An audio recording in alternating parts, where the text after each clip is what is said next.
गांव के बाहर धूल भरी सड़क पर एक पुराना बदहाल मंदिर था। उस मंदिर को लोग अंतिम द्वार कहते थे, लेकिन क्यों, ये कोई नहीं जानता था। केवल इतना कहा जाता था कि कोई भी उसके अंदर गया तो वापस नहीं लौटा। राघव, एक युवा इतिहासकार जिसे रहस्यमय स्थानों की खोज करने का जुनून था, गांव पहुंचा। लोगों ने उसे चेताया, उस द्वार के भीतर केवल मृत्यु है बेटा। लेकिन राघव को उस द्वार के पीछे का सच जानने की बेचैनी थी। रात होते ही राघव टॉर्च और एक छोटा कैमरा लेकर मंदिर की ओर बढ़ा।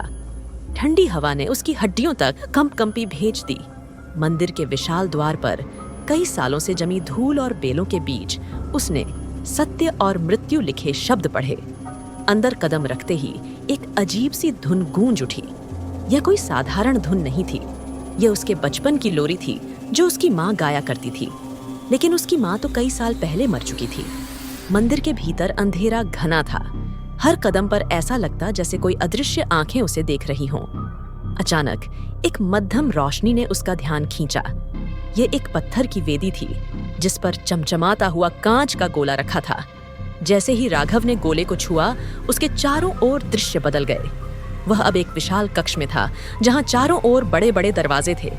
हर दरवाजे पर कुछ लिखा था, भविष्य, अतीत, जीवन और मृत्यु। उसका दिल तेजी से धड़कने लगा। तभी एक आवाज गूंजी, एक दरवाजा चुनो राघव, हर विकल्प का मूल्य है। आवाज गहरी और ठंडी थी, जैसे आत्मा को भेद रही हो।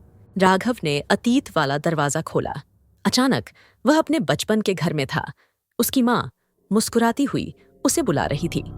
लेकिन कुछ अजीब था। उसकी माँ का चेहरा धीरे धीरे विकृत होने लगा। उसकी आंखों से खून बह रहा था। डर से कांपते हुए राघव ने दूसरे दरवाजे की ओर दौड़ लगाई। उसने भविष्य वाला दरवाजा खोला।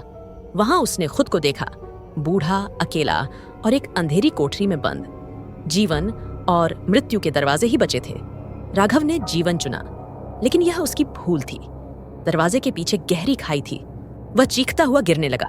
अचानक उसकी आंख खुली। वह उसी मंदिर के द्वार पर था। सब कुछ सामान्य लग रहा था, लेकिन जैसे ही उसने गांव वापस जाने के लिए कदम बढ़ाया, उसकी परछाई ने उसे रोक लिया। तुम्हारा समय अब मेरा है, परछाई ने फुसफुसाया और राघव हमेशा के लिए गायब हो गया। गांव वाले अब कहते हैं कि अंतिम द्वार अब और भी चमक रहा है। शायद वह अगले खोजी की प्रतीक्षा कर रहा था।